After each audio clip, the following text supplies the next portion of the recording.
అనకాపల్లి జిల్లా పాయకరావుపేటలో మత్స్యకారులు నిరసన దీక్ష ఉధృతంగా మారింది. గ్రామంలో వంటవార్పు కార్యక్రమంలో రోడ్డుపై బైఠాయించి నిరసన తెలుపుతున్నారు మత్స్యకారులు. అయితే పోలీసులు నిరసనకారులను అరెస్ట్ చేసే దిశగా బందోబస్తు ఏర్పాటు చేయడంతో ఉద్రిక్త వాతావరణం ఏర్పడింది. ఇక మత్స్యకారులు నిరసన దీక్షకి వైసీపీ, సిపిఎం నాయకులు మద్దతు తెలిపారు. మత్స్యకారులకు న్యాయం చేయాలని డిమాండ్ చేశారు. లేని పక్షంలో తమ ఉద్యమాన్ని ఉధృతం చేస్తామని వారు డిమాండ్ చేశారు. రిలే నిరాహార దీక్షలు జరుగుతున్నాయి.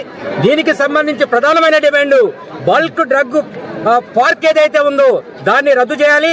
అట్లాగే గతంలో స్థాపించిన ఎట్రో కంపెనీ ఏదైతే ఉందో దాన్ని మూసివేయాలి. ఇవే కాకుండా మొత్తం రాష్ట్రంలో 974 కిలోమీటర్ల తీర ప్రాంతంలో ఈ రోజు కూటమి ప్రభుత్వం ఏదైతే ఉందో మత్స్యకారులకు సంబంధించి సముద్రాన్ని ఒక డంపింగ్ యార్డుగా ఈ రోజు చూస్తా ఉంది. అందుకని ఇట్లాంటి కెమికల్ ఫ్యాక్టరీలు ఏవైతే ఉన్నాయో ఇవి చెప్పకుండా అసలు భూసేకరణ చేయటం ఇవన్నీ రకరకాల పద్ధతుల్లో మత్స్యకారులు మోసం చేస్తూ ముందుకు వస్తా ఉంది. 270 ఫిష్ ల్యాండింగ్ కేంద్రాలుంటే ఈ 270 ఫిష్ ల్యాండింగ్ కేంద్రాలని పర్యాటక కేంద్రాలుగా వాటిని మారుస్తామని చెప్పి సీఎం గారు చెప్పడం జరిగింది.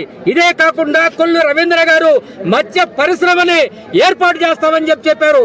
ఈ మత్స్య పరిశ్రమ అంటే సముద్రంలో 5, 6, 15 ఎకరాల దాకా ఒక ఓడలు పెట్టి ఆ ఓడని అక్కడి నుంచి ఇతర దేశాలకి కంపెనీ వచ్చి ఇన్ని బాధలు పడుతున్నాం కదా, కలెక్టర్కి వస్తే ఇంకా చాలా ఇబ్బందులు పడే అవకాశాలు ఉన్నాయి. ఏంటి ఇప్పటికే హెల్త్ ప్రాబ్లమ్స్ వచ్చి బోల్డ్ ప్రాబ్లమ్స్ పడుతున్నాం కాబట్టి కలెక్టర్ కంపెనీ వద్దనుకుంటున్నాం. అదే తప్ప మా ఆరోగ్యం బాగుండే కంపెనీలు ఏమొచ్చినా మేము సహకరిస్తాం. అదొకటి ఇప్పుడు 12 రోజుల నుంచి మా ఊర్లో చేసాం. ఎవరో అధికారులు ఏం చెప్పలేదు కాబట్టి ఇప్పుడు రోడ్డుకి అడ్డంగా వచ్చి ధర్నా చేయవలసి వస్తుంది. ఇంకా దీన్ని కూడా పట్టించుకోకపోతే నక్కపల్లి హైవేకి వెళ్ళవలసి వస్తుంది. అది వెళ్ళిన తర్వాత అక్కడ అవ్వకపోతే ఇంక రోడ్డు అంతా ఒక 4 రోజులు అలా ధర్నా చేసి ఎక్కడిదక్కడ ట్రాఫిక్ జామ్ అయిపోయింది అనుకోండి, అప్పుడు రావాల్సిన వాళ్ళు పండగ చేసుకొని కాదు ముందే దిగొచ్చేస్తాం. అది ఏంటంటే ఇది పల్లెటూరు, ఎవరు పట్టించుకోకూడదు అన్న విధంగా ఉన్నారు. మేము పట్టించుకోకపోయినా ఏం పర్లేదు, పోలీసులు వస్తున్నారు, కూర్చుంటున్నారు.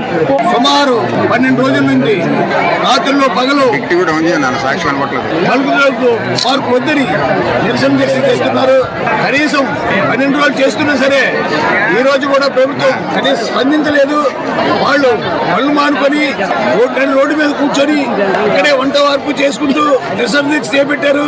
అయినా సరే పోలీసు వారు శాంతియుతంగా చేస్తున్న నిరసన దీక్షను భగ్నం చేస్తూ ఇక్కడ యువకుల్ని తరిమి కొడుతూ చాలా ఇబ్బందులు పెడుతున్నారు.